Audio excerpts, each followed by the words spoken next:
Saudi আরবের সড়ক দুর্ঘটনায় প্রাণ হারিয়েছেন লক্ষ্মীপুর চন্দ্রগঞ্জের আপন দুই ভাই।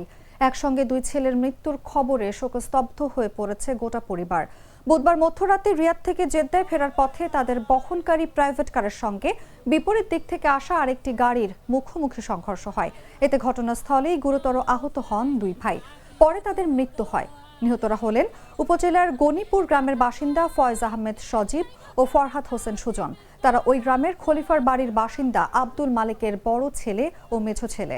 নিহতদের বাবা আব্দুল মালিক জানান, তার দুই ছেলে সৌদি আরবের জেদ্দায় ব্যবসা করতেন। ব্যবসার প্রয়োজনীয় মালামাল কিনতে তারা রিয়াদে গিয়েছিলেন। সেখান থেকে মালামাল নিয়ে জেদ্দায় ফেরার পথে তাদের গাড়িটিকে বিপরীত দিক থেকে আসা একটি গাড়ি সজোরে ধাক্কা দেয়।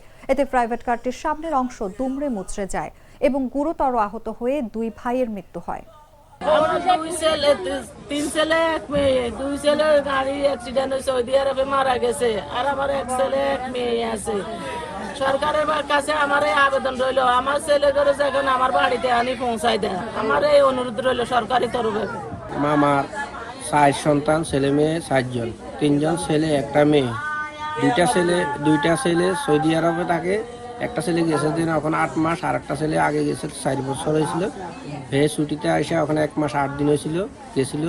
এখন এখান থেকে আইসা এই ছুটিতে যাইয়া রিয়াদ বাতা মার্কেটে যাইতে সময় অ্যাক্সিডেন্ট করে মারা গেছে।